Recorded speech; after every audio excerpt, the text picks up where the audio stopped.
Hello students, कैसे हैं आप सारे लोग।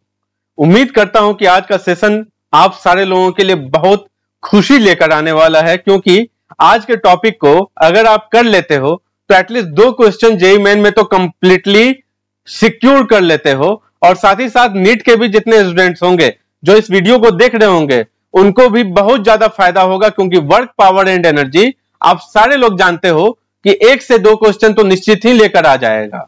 लेकिन इसके साथ एडेड एडवांटेज यह है कि ये अगर हम लोग इलेक्ट्रोस्टैट और मैग्नेटिज्म में जोड़ दें तो बहुत सारे क्वेश्चन ऐसे हैं जिसको कि हम लोग कंप्लीट कर सकते हैं। चलिए आज के सेशन को शुरू करते हैं। सबसे पहले मैं आपको बताऊंगा क्विक तरीके से कि आज के सेशन में हम लोग करने वाले क्या क्या हैं, किस प्रकार के न्यूमेरिकल को आज हम लोग डील करेंगे। तो चलिए आज के सेशन को हम लोग स्टार्ट करते हैं एंड देखते हैं कि किस प्रकार के न्यूमेरिकल को आज हम लोग डील करने वाले हैं। स्टूडेंट्स देखो, आज का जो सेशन होगा इसमें हम लोग डील करेंगे कुछ ऐसे क्वेश्चंस को। देखो, अगर मान लो कि ये हम लोगों का एक सपोर्ट है, ये हम लोगों का एक सपोर्ट है, एंड इस सपोर्ट में अगर मैं तुम्हें ऐसा कह दूं कि इस सपोर्ट में ये हमारा एक स्प्रिंग है, ठीक है, एंड मैं अब तुम्हें यह बोलूं कि ये जो स्प्रिंग है, इस स्प्रिंग में एक मास में इसमें एक जोड़ देता हूं। देखो, मास में इसमें जोड़ देता हूं, इस मास को नाम दे दो m, एंड इस स्प्रिंग का जो कांस्टेंट है उसको नाम दे दो k। मैं बोलता हूं कि देखो, अगर आप सारे लोग में से मींस कोई तो एक ऐसा स्टूडेंट होगा ना जो कि बहुत ज्यादा एजाइल होगा, मैं आपको बोलता हूं कि आप अपना हाथ लाओ एंड हाथ यहां पे प्लेस कर दो,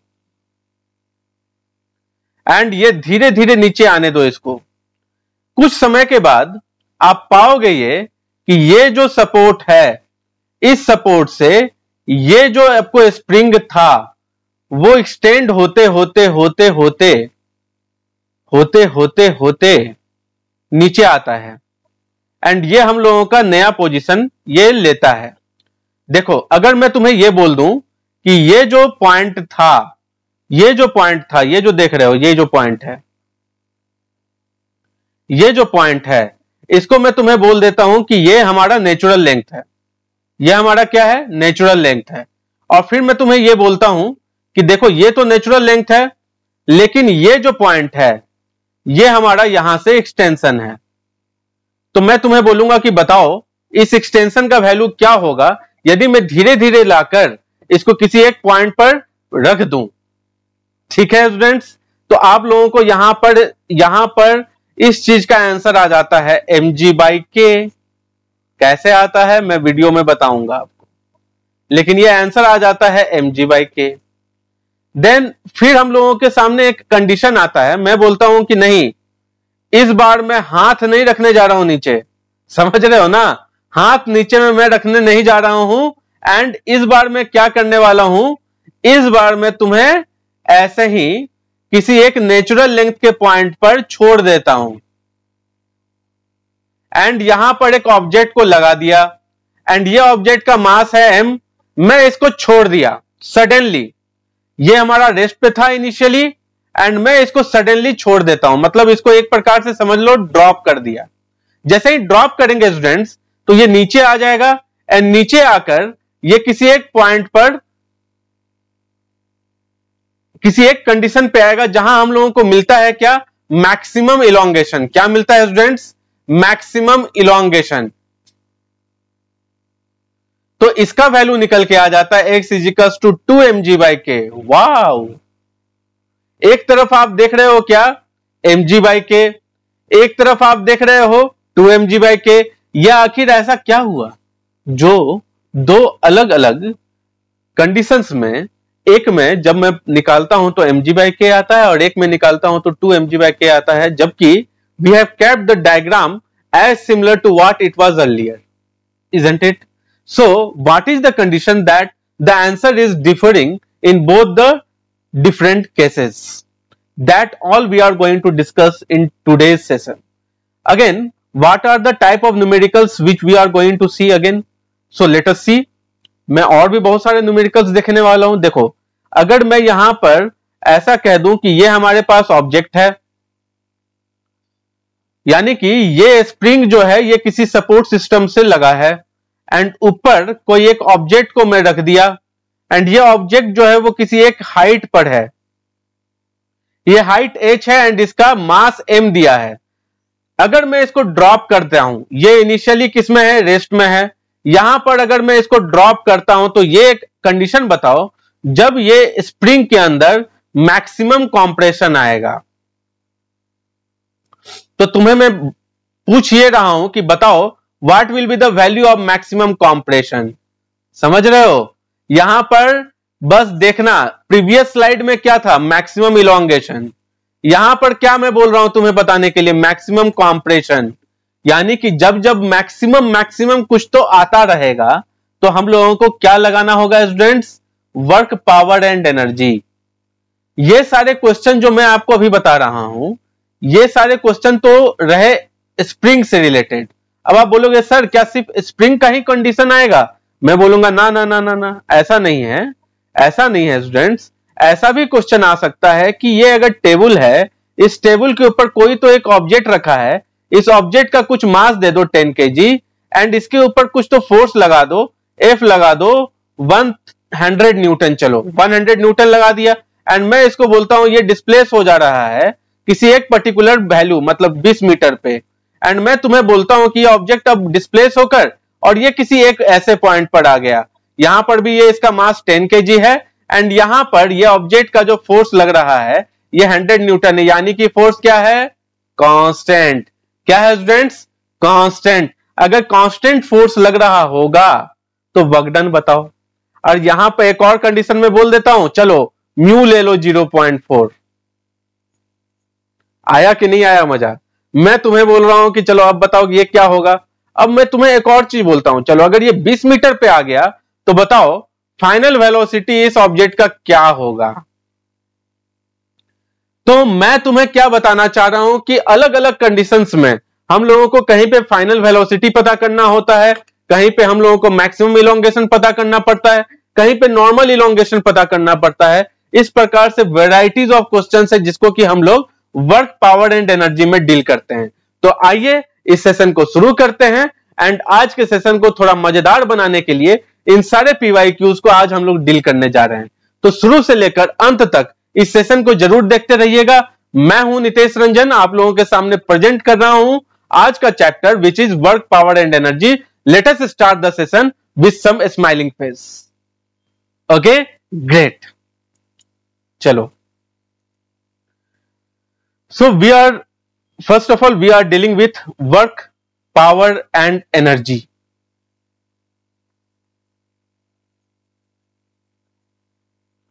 So students, work, power and energy में मैं किन किन चीजों को स्किप करने जा रहा हूं। मैं ये एज्यूम कर रहा हूं कि आप लॉज ऑफ मोशन जानते हो, मैं ये भी एज्यूम कर रहा हूं कि आप काइनेमेटिक्स भी जानते हो। काइनेमेटिक्स में एक्सेलरेशन याद होगा आपको, 20 metre per second square, 2 metre per second square and उसके साथ हम लोग वेलोसिटी निकालते थे किसी टाइम पीरियड पर, किसी डिस्प्लेसमेंट पर। इन सारे चीजों को हम लोग देखते हैं काइनेमेटिक्स में। फिर हम लोगों का चैप्टर जो है वो आगे बढ़ता है और हम लोग इसके काउज के बारे में जानते हैं। ये एक्सेलेरेशन आया तो why this acceleration came, so this acceleration came because of laws of motion, मतलब फोर्स की वजह से आया था। यस और नो स्टूडेंट्स। तो फोर्स कितने प्रकार का हम लोग देख चुके हैं। एक तो न्यूटन्स लॉज ऑफ मोशन में जितने प्रकार के फोर्स जो हम लोग देखे हैं वो तो ऑलरेडी है ही है, वो तो है ही है। एंड साथ ही साथ उसके साथ हम लोगों को एक और निकल के आ रहा है सर्कुलर मोशन। तो सर्कुलर मोशन में भी हम लोगों ने फोर्स को डील किया है। तो हम लोगों को हर एक अलग अलग वैरायटी के फोर्स के बारे में जानकारी है। तो आज का सेशन में हम लोग इन सारे चीजों को स्किप करेंगे। हम लोग डायरेक्टली कुछ एक इंपॉर्टेंट पॉइंट्स पर आएंगे जो कि इंपॉर्टेंट है इस चैप्टर के लिए एंड देन हम लोग डायरेक्टली इन कर जाएंगे वर्क पावर एंड एनर्जी में। पहला पॉइंट जो इस चैप्टर के लिए इंपॉर्टेंट है that is momentum. So what is momentum, impact of motion, impact of motion is called as momentum, impact of motion is called as momentum. So students यहां पर देखो impact of motion is called as momentum. So ये आप लोग note down करते चलना, impact of motion is called as momentum. अब आप बोलोगे भाई ये सर ये आप हम लोगों को डील नहीं करोगे क्या? मैं बोलूंगा कि देखो स्टूडेंट्स, ये एक अलग ही क्लास ही है, ये एक अलग ही लेक्चर है जिसको अगर हम लोग करने गए तो ये एक अलग ही लेक्चर है जिसको हम लोगों को करने के लिए नियरली अबाउट 1 to 1.5 आवर्स चाहिए होगा। तो मैं ये एज्यूम करके चल रहा हूं कि आप मोमेंटम जानते हो। मोमेंटम को हम लोग बोलते हैं P, and P is equals to क्या होता है स्टूडेंट्स? mv। अच्छा, ये कैसा क्वांटिटी है? ये वेक्टर क्वांटिटी है स्टूडेंट्स। तो डेफिनेटली हम लोग डायरेक्शन का भी पूरे तरीके से ख्याल रखेंगे। हम लोग डायरेक्शन को पूरी इज्जत देंगे, समझ रहे हो आप लोग? पूरी इज्जत के साथ डायरेक्शन को आप लोग उसके साथ लिखना। 20 अगर है तो 20 के आगे आई कैप लगा देना भैया, उसको इज्जत देना जरूरी है। क्योंकि अगर वो एक डायरेक्शन में जा रहा है तो आई कैप लगा दो, वाई में जा रहा है तो जे कैप लगा दो, अगर वो हवा में उड़ रहा है तो उसको क्या लगा दोगे? के कैप लगा दो।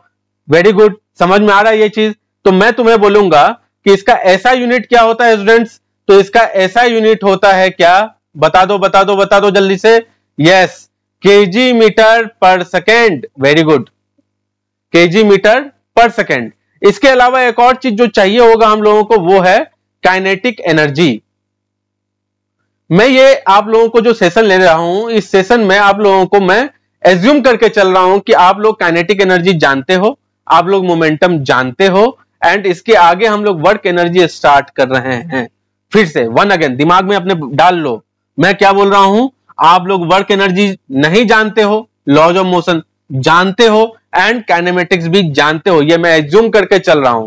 तो ऐसे कंडीशन में मैं आप लोगों को बोलूं यदि कि देखो विद्यार्थियों, काइनेटिक एनर्जी क्या है? तो काइनेटिक एनर्जी क्या होता है students? Scalar quantity. Scalar quantity तो होता है, क्या ये नेगेटिव हो सकता है? नहीं, नेगेटिव नॉट पॉसिबल, नेगेटिव ये हो ही नहीं सकता। तो ये क्या होगा स्टूडेंट्स? आइदर ये पॉजिटिव होगा या फिर ये क्या होगा स्टूडेंट्स? जीरो होगा। तो काइनेटिक एनर्जी लिखा कैसे जाता है? काइनेटिक एनर्जी लिखा जाता है हाफ mv² से। मैं एक शॉर्ट वीडियो भी डाल के रखा हूं अपने चैनल पे, अगर आप लोग चाहो तो उस पर्टिकुलर शॉर्ट वीडियो में जाकर एक बार देख सकते हो काइनेटिक एनर्जी क्या है, मास क्या है, वेलोसिटी क्या है, कन्वर्जन कैसे होता है। हालांकि मैं पोटेंशियल एनर्जी लेने वाला हूं तो उसमें सारा चीज एक एक करके क्लियर हो जाएगा आप लोगों को। अभी मैं वर्क एनर्जी पे हूं तो वर्क एनर्जी पे स्टिक होकर चल रहे हैं। चलिए, मास क्या है? यहां पे एम क्या है students? M is mass of the object. M क्या है students? Mass of the object. Very good. V क्या है students? V is the velocity of the object. V क्या है students? V is the velocity of the object. Wow, यानी कि mass velocity का चर्चा है इस पर्टिकुलर फॉर्मूला में, एंड सेम चर्चा आपको मोमेंटम में भी है। तो दोनों को आप लोग पूरे तरीके से इज्जत दे दो, बिकॉज ये दो पॉइंट आप लोगों को आना जरूरी है इनिशियली। चलो अब हम लोग आगे बढ़ते हैं, एंड मैं अब आप लोगों को बोलता हूं कि देखो, मैं ये मान के चल रहा हूं कि आप लोगों को सारा चीज आता है, फिर वही चीज वही कहानी फिर दोहरा रहा हूं आप लोगों के सामने। तो मैं आपको बोलूं कि what is work done? What is work done students? So आप बोलोगे कि sir sir sir work done तो हम लोग जानते हैं। मैं बोलूं एकदम जानते हो। मैं कहां बोल रहा हूं कि आप मेधावी छात्र नहीं हो। यहां पर ये अगर एक ऑब्जेक्ट है, इसका मास है m, एंड इस मास m पे अगर यहां पर एक ऑब्जेक्ट का फोर्स, एक फोर्स हम लोगों ने लगाया F, एंड ये फोर्स जो है ये किसी एंगल थीटा पर है, तो बताओ ये फोर्स का दो कंपोनेंट होगा कि नहीं होगा? बिल्कुल होगा सर। ये कंपोनेंट कौन कौन सा होगा? एक कंपोनेंट हो जाएगा F cos थीटा, एंड एक कंपोनेंट हो जाएगा F sin theta. Very good, very good, marvellous. ये कहां से हम लोग जानते हैं? ये हम लोग पढ़ चुके हैं कहां पे सर? ये हम लोग पढ़ चुके हैं sir Newton's laws of motion में।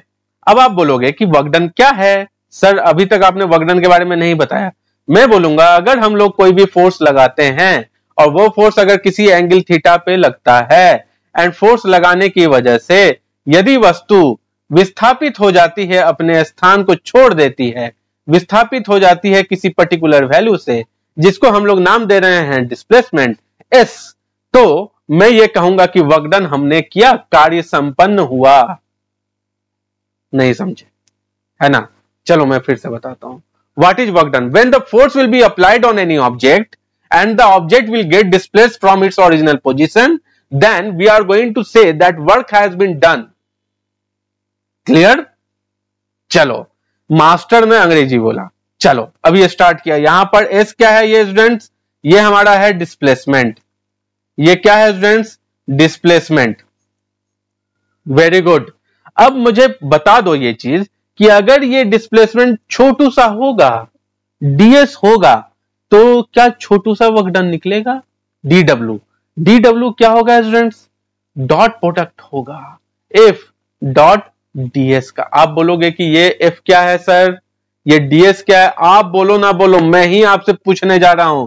What is the value of this force? कितने प्रकार के फोर्स होते हैं? आप काउंट भी कर सकते हो क्या? न्यूटन्स लॉज ऑफ मोशन में आपने देखा होगा अनेकों प्रकार के फोर्स हैं। हम लोग बहुत सारे फोर्सों के बारे में चर्चा ऑलरेडी कर चुके हैं स्टूडेंट्स, जैसे कि gravitational force, normal reaction, tension, spring force. हाँ, बहुत तरीके के अलग अलग प्रकार के फोर्सेस। मैं आप लोगों को बोल रहा हूं कि यहां पे किस फोर्स को लेना है। तो हम लोग जिस फोर्स का वर्कडन निकाल रहे होते हैं, जिस फोर्स का हम लोग वर्कडन निकाल रहे होते हैं, वही फोर्स यहां पे लिखना होता है। जिस फोर्स का वर्कडन निकालना है, जिस फोर्स का वर्कडन निकालना है, वही फोर्स आप लोग यहां पर लिखोगे।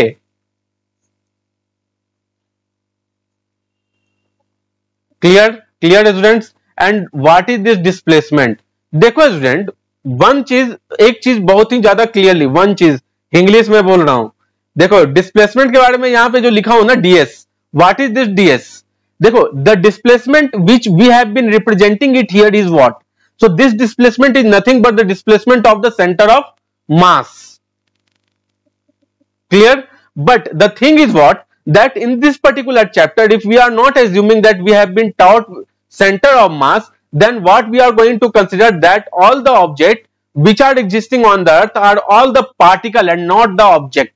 What does it mean? It means कि जितने भी वस्तु दुनिया में प्रेजेंट है, उन सारे वस्तुओं के डायमेंशन को हम लोग नेग्लेक्ट करके चलेंगे और हम लोग ये एज्यूम करके चलेंगे कि वो सारा डायमेंशन किसी एक बिंदु पे केंद्रित है। यानी कि सारे ऑब्जेक्ट को, अगर वो कार हुआ तो हम उसको एक बिंदु मान लेंगे, वो अगर ट्रेन हुआ उसको भी एक बिंदु मान लेंगे, वो अगर रावण हुआ उसको भी एक बिंदु मान लो।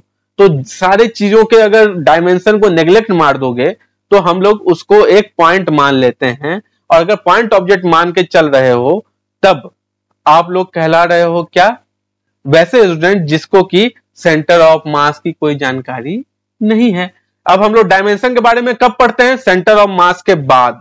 तो हम लोग अभी एज्यूम करके चलेंगे कि यह पार्टिकल है। नाउ ये डिस्प्लेसमेंट क्या है? पॉइंट ऑफ एप्लीकेशन जो होता है, पॉइंट ऑफ एप्लीकेशन जहां पर फोर्स लगाया गया, उस पॉइंट ऑफ एप्लीकेशन का डिस्प्लेसमेंट। अब देखो जरा एज्यूम करो, मैं ट्रेन का अगर बात करूं, देखो इतना बड़ा ट्रेन है, ये बहुत बड़ा सा ट्रेन है, मान लो ये बहुत बड़ा सा ट्रेन है, समझ रहे हो स्टूडेंट्स? ये इतने बड़ा सा ट्रेन है, ये देखो कितने व्हील्स हैं इसके, कितने अलग अलग प्रकार के डायमेंशन है। अब देखो ये जो ट्रेन है, इसमें तुम एज्यूम कर लो तुम एक रावण हो और तुम रावण बन के तुम इसके ऊपर एक फोर्स लगाते हो इस पॉइंट पर। तो हम लोग डिस्प्लेसमेंट बस और बस इसी पॉइंट का चर्चा करेंगे। लेकिन कब करेंगे? जब हम लोग किसी वर्क, एनर्जी एंड पावर के चैप्टर को पढ़ रहे होंगे, जब हम लोग एज्यूम करें कि हम लोग को सेंटर ऑफ मास बिल्कुल ही नहीं आता है। अगर आता है तो हम लोग इसके सेंटर ऑफ मास को निकाल लेंगे। क्लियर है? बहुत इजी है ये स्टूडेंट्स। तो हम लोगों को बेसिकली क्या करना है, यहां पर हम लोग यहां पर इस सारे चीजों को एज्यूम नहीं करते और इसको मान लेते हैं क्या हम लोग? डायमेंशनलेस। जब देखो डायमेंशनलेस मान लोगे ना, अगर ट्रेन को भी डायमेंशनलेस मान लिए तुम, तो जरा एज्यूम करो, थोड़ा इमेजिन करो और बताओ कि अगर तुम इसको डायमेंशनलेस मान लेते हो और मान लेते हो कि इसका कोई डायमेंशन ही नहीं है, तो क्या centre of mass, point of application और वस्तु, ये तीनों ही चीज का डेफिनेशन क्या एक ही नहीं निकल के आ जाएगा? इमेजिन करके देखो, एकदम आएगा। तो इस वजह से हम लोग पार्टिकल मानकर चलते हैं till work energy and power. Clear? So इस तरह से हम लोग अगर इस टॉपिक को थोड़ा और आगे बढ़ाएं, और अब मैं तुम्हें बोलूं कि ये तो तुम समझ गए कि ये डॉट प्रोडक्ट से निकल के आता है, एफ डॉट डीएस। एफ क्या है? जिस फोर्स का वर्क डन निकालना है। डीएस क्या है? पॉइंट ऑफ एप्लीकेशन का displacement. So now coming to the point, अब हम लोग अगर इसको ग्राफिकली रिप्रेजेंट करेंगे ना स्टूडेंट्स, अगर हम लोग इसको ग्राफिकली रिप्रेजेंट करेंगे तो इसको ग्राफिकली कैसे रिप्रेजेंट करेंगे, ये देखो। Graphically, if we are representing it,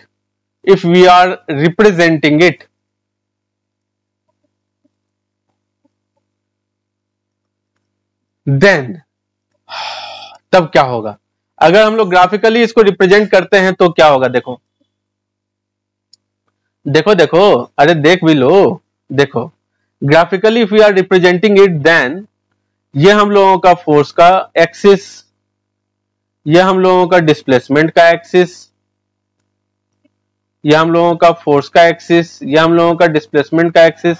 अगर इसके ऊपर कोई ग्राफ तुम इस प्रकार का बनाते हो तो ये जो इसके अंदर का जो एरिया है, ये एरिया ही कहलाएगा क्या? Work done.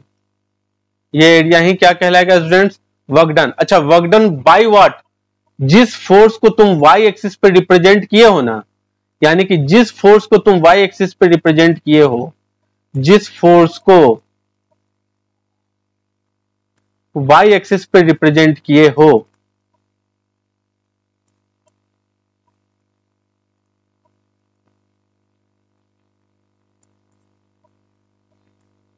उसी फोर्स का ये वर्क डन है, उसी फोर्स का ये वर्क डन है। यानी कि हम लोग जब कभी भी ग्राफ बना रहे होंगे, और अगर मैं तुम्हें ग्राफ पे फोर्स दिखा रहा हूं ग्रेविटी का, और मैं तुम्हें बोलूं कि वर्क डन जो निकाले बच्चे, वो वर्क डन किस चीज का निकल के आया, तो तुम बोलोगे कि सर वो वर्क डन निकल के आया नेट फोर्स का। ऐसा नहीं होता है पाप, ऐसा किसी कीमत पे नहीं लोगे तुम।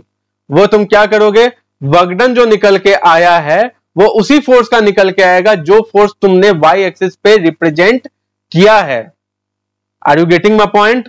The work done which you are going to find out by finding the area under the graph will be as similar to the work done of that particular force which it has been represented on y-axis.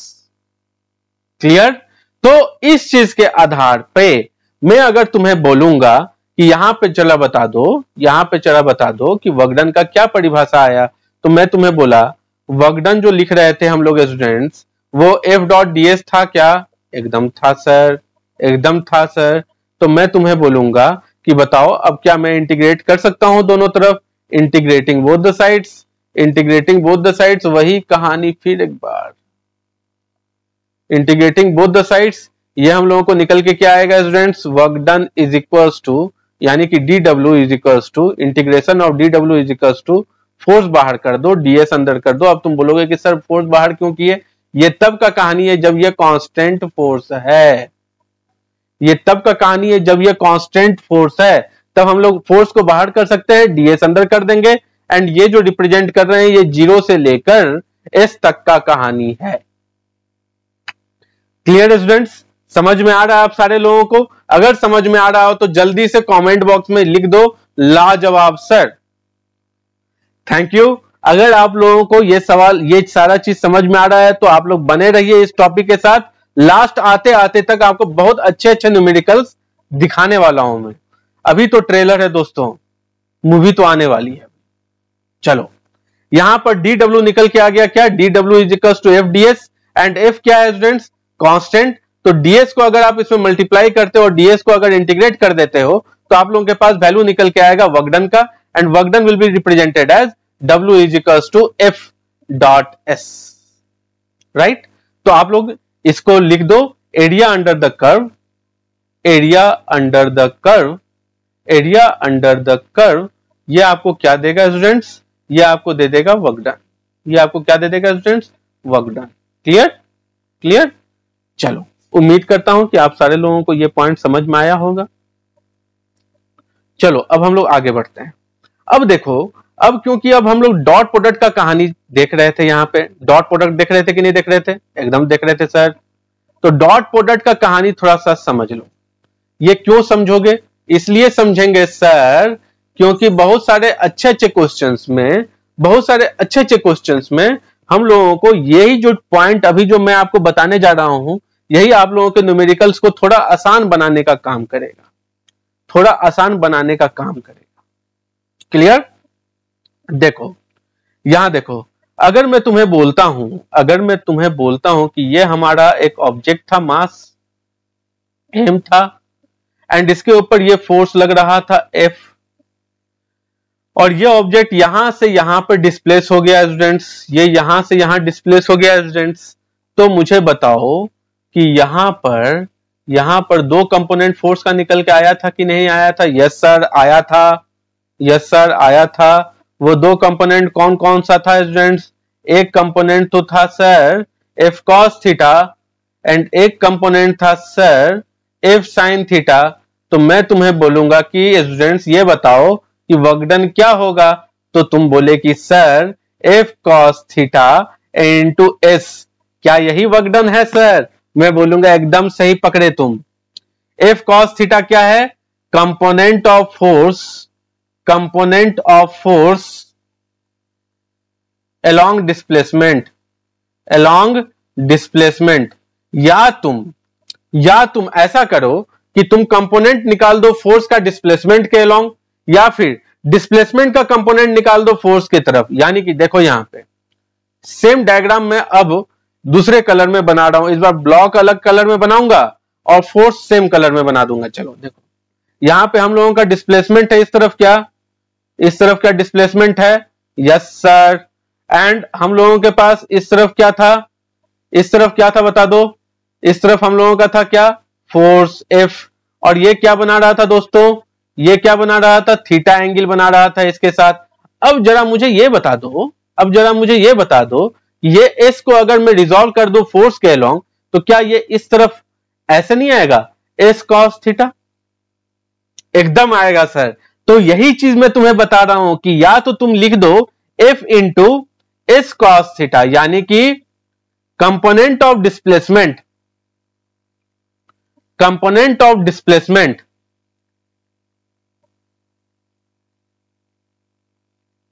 along force, और या नहीं तो तुम क्या लिखो? और या नहीं तो तुम लिख दो component of force along displacement. दोनों ही कहानी सेम है दोस्तों। तो इसी चीज के आधार पे हम लोगों के पास दो कंडीशन निकल के आता है, एक ये एंड एक ये। तो इसके आधार पे मैं कंक्लूड कर देता हूं। मैं तुम्हें बोलूंगा कि स्टूडेंट्स, आप लोगों को अगर याद हो डॉट प्रोडक्ट तो ठीक, अगर नहीं याद हो तो कोई डरने की बात नहीं। F को हम लोग लिखते थे FS cos theta, and F अगर तुम S के डायरेक्शन में लेते हो तो F cos theta into S लिखते हो। Right students? और या फिर इसी चीज को तुम और कैसे लिख सकते हो स्टूडेंट्स? और मैं इसको लिख सकता हूं sir F into S cos theta. दोनों का ही लिटरल मीनिंग जो होगा that is going to be the same, isn't it? So if either of you are very much comfortable with dot product, go with it. If either of you students are comfortable by finding the component, go and find the component value.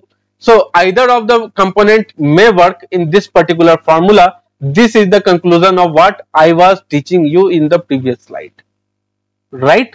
So students, now coming to the next point. Now let us see here. Again what I am telling you, work done जो है, work done क्या है students? Scalar quantity है। Yes sir.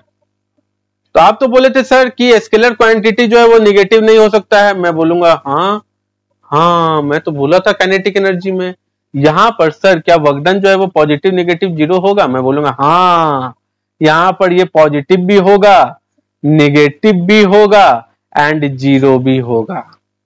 Zero कब होगा student? जब theta 90 degree हो जाए। थीटा किसका? फोर्स एंड डिस्प्लेसमेंट का थीटा। निगेटिव कब होगा स्टूडेंट्स? जब थीटा क्या हो स्टूडेंट्स? ऑब्ट्यूस हो। ऑब्ट्यूस तो समझ रहे हो ना, सुन रहे हो ना विनोद? समझते हो कि नहीं समझते हो? ऑब्ट्यूस क्या होता है? जब 91 से ज्यादा और 180 से कम हो जाए हम उसको ही ऑब्ट्यूस कहते हैं भैया। और साथ ही साथ यहां पर पॉजिटिव अगर हम लोग बात करते हैं तो थीटा क्या होगा? थीटा एक्यूट होगा जब, तो हम लोगों को वर्कडन मिलता है positive. These were all the points which are very very basic of work energy and theorem। आज के इस सेशन को फिर थोड़ा आगे बढ़ाता हूं एंड मैं आपको लेके चलूंगा नेक्स्ट स्लाइड में। रेडी हो आप सारे लोग? चलो स्टार्ट करते हैं। Now coming to one question.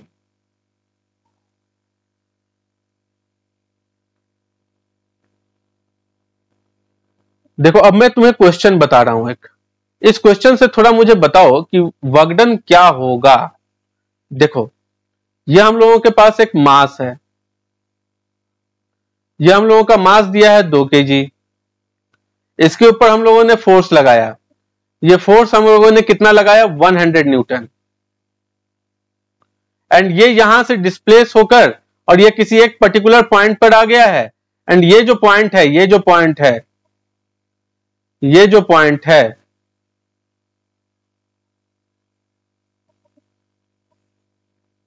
ये जो पॉइंट है स्टूडेंट, यहां पर भी फोर्स का वैल्यू कितना है स्टूडेंट्स? 100 न्यूटन। मैं तुम्हें बोलता हूं कि ये अगर जो डिस्प्लेसमेंट था, ये अगर 20 मीटर था, ये अगर 20 मीटर था और ये 2 kg है, तो चलो 2 चीज बता दो मुझे, एक भी फाइनल बता दो क्या होगा एंड वर्कडन टोटल बता दो क्या होगा। टोटल वर्कडन बता दो क्या होगा। तो देखो यहां पर मुझे बताओ कौन कौन से फोर्सेस हैं, बताओ फोर्सेस कौन कौन से हैं। एक तो रहे अप्लाइड फोर्स, वेरी गुड। और कौन सा है? अगर मान लो यहां पे एक और चीज करता हूं, मैं तुम्हें म्यू एस एंड म्यू के का वैल्यू देता हूं। म्यू एस देता हूं तुम्हें 0.5 एंड म्यू के का वैल्यू दे देता हूं तुमको 0.2। ठीक है स्टूडेंट्स? तो आप मुझे बता दो कि क्या आप लोग यहां पर अप्लाइड फोर्स लगाओगे? डेफिनेटली यहां तो अप्लाइड फोर्स लग रहा है ना यार। तो चलो अप्लाइड फोर्स का वर्कडन तो एक निकलेगा ही, फिर एक आता है फ्रिक्शन का भी वर्कडन, और क्या आता है स्टूडेंट्स और बता दो। एक तो ग्रेविटी भी आएगा सर, मैं बोलूंगा एकदम आएगा। एंड फिर आप क्या बोलोगे? नॉर्मल रिएक्शन आएगा सर, मैं बोलूंगा एकदम आएगा। Very good. चलो मैं एक एक करके अब सारे वर्कडन को निकालने की कोशिश करता हूं। चलो निकालें। देखो फोर्स जो आपको अप्लाइड फोर्स मतलब work done due to applied force plus work done due to friction plus work done due to gravity plus work done due to normal reaction will be equals to what? तो मैं इसको अभी आगे के स्लाइड में बताऊंगा। सबसे पहले तो टोटल वर्कडन बता दूं आपको, है कि नहीं। चलो वर्कडन अप्लाइड, तो देखो फोर्स कितना है स्टूडेंट्स? 100 न्यूटन। जिस डायरेक्शन में फोर्स है क्या उसी डायरेक्शन में डिस्प्लेसमेंट हुआ या नहीं हुआ? एकदम हुआ सर। तो दोनों के बीच में एंगल कितना बना? 0 डिग्री। तो 100 इंटू 20 कर दो, 100 इंटू 20 कर दो। Very good. अब मुझे बता दो फ्रिक्शन फोर्स के द्वारा जो वर्कडन होगा वो किस तरफ होगा? क्या वो पॉजिटिव होगा या नेगेटिव होगा? तो ध्यान रखो 98% ऑफ द केसेस में फ्रिक्शन के द्वारा जो वर्कडन होता है वो नेगेटिव ही होता है। वो क्या होता है स्टूडेंट्स? नेगेटिव ही होता है। तो आप लोग यहां पर क्या लोगे? सबसे पहले तो म्यूएस से चेक करो ये ऑब्जेक्ट बढ़ेगा भी या नहीं बढ़ेगा। 20 इंटू 0.5 मतलब 10 न्यूटन। 10 न्यूटन से ज्यादा रहेगा तो बढ़ेगा ही। हाँ बढ़ रहा है सर। तो अब म्यूके को लगा दो 20 इंटू 0.2। मैं क्यों ऐसा कर रहा हूं? 20 इंटू 0.2 कर दो, क्या होगा? बता दो 4 न्यूटन। तो 4 न्यूटन जो है वो आप लोगों को यहां पर पीछे की तरफ लग रहा है एंड आगे की तरफ फोर्स लग रहा है 100 न्यूटन, इजंट इट? तो अब मुझे बताओ यहां पर जो फ्रिक्शनल फोर्स है वो कितना निकल के आया students? Mu K into N, because it is sliding and if it is sliding then static friction doesn't play any kind of role. So kinetic friction will come into existence. And what is the value of coefficient of kinetic friction? It is 0.2. So that is why we are going to take the value of kinetic friction as mu k into n. What is the value of n? It is 20 Newton. So 20 into 0.2, it is going to give you the value of 4. Clear? तो 4 आप लोगों के सामने जो है वो आ गया 4. Minus में लेना, माइनस में लोगे, क्यों लोगे माइनस में? क्यों लोगे माइनस में? मैं बता रहा हूं, फोर्स एंड इनटू डिस्प्लेसमेंट कितना हो गया? 20. अच्छा, नेगेटिव क्यों लोगे स्टूडेंट्स? इसलिए लेंगे सर क्योंकि अगर हम लोग फोर्स पीछे की तरफ लग रहा हो, डिस्प्लेसमेंट आगे की तरफ हो, तो हम लोगों का वर्क डन हमेशा नेगेटिव होगा. आप बोलोगे कि सर फोर्स पीछे की तरफ और डिस्प्लेसमेंट आगे की तरफ क्या संभव है? मैं बोलूंगा कि देखो, अपने कान, आंख, सारी चीजों को खोल के अपने नोटबुक को निकालो और उस पर लिख डालो. उस पर यह चीज लिखो, अभी के अभी लिखो कि जिस डायरेक्शन में वेलोसिटी होगा, डिस्प्लेसमेंट भी उसी डायरेक्शन में होगा. जिस डायरेक्शन में वेलोसिटी होगा, उसी डायरेक्शन में डिस्प्लेसमेंट होगा. एंड जिस डायरेक्शन में नेट फोर्स होगा, जिस डायरेक्शन में नेट फोर्स होगा, उसी डायरेक्शन में एक्सेलरेशन भी होगा. इन सारे चीजों को मैं एग्जांपल के साथ समझाऊंगा, लेकिन आने वाले स्लाइड में. पहले अभी देखो क्या है. यहां पर आप लोगों का -4 इंटू 20 एंड ये हम लोगों का work done due to gravity क्या है sir? Work done due to gravity का नीचे में फोर्स लग रहा है ना, नीचे की तरफ कितना लग रहा है? 20 न्यूटन. डिस्प्लेसमेंट आगे की तरफ है 90 डिग्री, यानी कि work done due to gravity 0. Normal force का आपको वर्क डन कितना हो गया? 0. एंड इज इक्वल्स टू, देखेंगे वर्क डन टोटल है ना, ये टोटल का टोटल क्या निकल के आ रहा है स्टूडेंट्स? Total work done. अब बताओ क्या होगा? 2000 minus 80 is equals to work done total. अब बताओ वर्क डन टोटल कितना निकल के आया स्टूडेंट्स? वर्क डन टोटल जो सर निकल के आया है वो 1920 निकल के आया. क्या बात कर दी है सर. 1920 तो एक मूवी आई थी हॉरर वाली, एकदम से डरा दिया था, वो तो मजा ही आ गया था सर. 1920 आप लोगों को निकल के आ गया वर्क डन. 1920 के आगे कौन सा यूनिट लगाओगे यार? जूल लगा देना. क्या लगाओगे? जूल लगाओगे. क्लियर? ये चीज समझ रहे हो स्टूडेंट्स? तो work done is equals to 1920 joule. That will be your answer for work done. अब आप बोलोगे, अब मैं आपसे पूछा कि देखो, मैं यहाँ पे वर्क डन टोटल तो निकालने का बात किया ही था, साथ ही साथ मैं तुमसे बोला था कि फाइनल वेलोसिटी क्या होगा. तो देखो, मैं तुम्हें क्या ये चीज बता दूं कि एक थ्योरम था जो हम लोग पढ़े थे, 9th में भी पढ़े थे, 11th में भी पढ़े थे. वो थ्योरम क्या था स्टूडेंट्स? वो थ्योरम क्या था? Work energy theorem. वो कौन सा थ्योरम था? Work energy theorem. एंड ये वर्क एनर्जी थ्योरम क्या है स्टूडेंट्स? बता दो, बताओ, जल्दी जल्दी बता दो स्टूडेंट्स. वर्क एनर्जी थ्योरम ये कहता है कि work done total should be equated with change in kinetic energy. And change in kinetic energy क्या होता है students? Half of m into v square minus half of m into u square. अब चलो previous slide में और इसी चीज को इक्वेट करके देखो. अब बताओ कि क्या ये चीज संभव है? यहां पे बताओ तो होगा कि नहीं होगा? देखो स्टूडेंट्स, यहां 1920 को आप इक्वेट कर दो किससे? Half of m v final का स्क्वायर. क्योंकि इनिशियल वेलोसिटी तो 0 ही है, ऐसा एज्यूम कर लो. मास दिया है तो क्या फाइनल वेलोसिटी निकाल सकते हो? Final velocity is equals to क्या? ये आप निकाल सकते हो? वेरी गुड, अब आप निकाल सकते हो. I can understand the thing. आप लोग निकाल सकते हो. मैं ये एज्यूम करके चल रहा हूं कि आप लोग निकाल सकते हो. तो इसको निकाल लो, इसको निकालो. So this is the way we are going to deal with these kind of questions. आपको सबसे पहले क्या चेक करना है? कितने प्रकार के फोर्स हैं, उन सारे फोर्स का अलग अलग बिहेवियर क्या है, एंड उन सारे फोर्सेस को आप लोग इक्वेट कर दोगे किसके साथ? Half m b square minus half m u square. और आप बोलोगे कि सर आप और ज्यादा एग्जांपल्स बताओ. मैं बोलूंगा डेफिनेटली इस एक क्वेश्चन से आपका काम चलने वाला नहीं है. बहुत सारे एग्जांपल्स को हम लोगों को लेना पड़ेगा ताकि हम लोग इस पर्टिकुलर चैप्टर को एक्सपर्टीज कर सकें. जैसा स्टूडेंट्स, तो आज का सेशन मैं यहीं पे रोक रहा हूं. अभी मैं यहां पे रोक रहा हूं. कोमा है ये, एंड इसके बाद मैं अगले सेशन को फिर कल स्टार्ट करूंगा। होप करता हूं, उम्मीद करता हूं, I hope that all of you would have like this session. So इस सारे उम्मीदों के साथ मैं आप लोगों से अलविदा लेता हूं, एंड आप लोगों से मैं उम्मीद करता हूं कि आज के सेशन को आप लोग रिवाइज करोगे एंड कल आप डेफिनेटली आओगे। एंड जो कुछ भी आप लोगों को इस बीच में डाउट्स हुए होंगे उसको आप कमेंट बॉक्स में डाल दो, मैं आप लोगों को रिवर्ट बैक करूंगा। एंड साथ ही साथ स्टूडेंट्स, आप लोग मुझसे वादा करो कि कल के सेशन में भी मेरे साथ बने रहोगे। आपने मेरे साथ वादा किया तो मैं आपको दावा करता हूं कि वर्क एनर्जी एंड पावर में मैं आपको एक्सपर्ट बना दूंगा। Thank you students, thank you very much.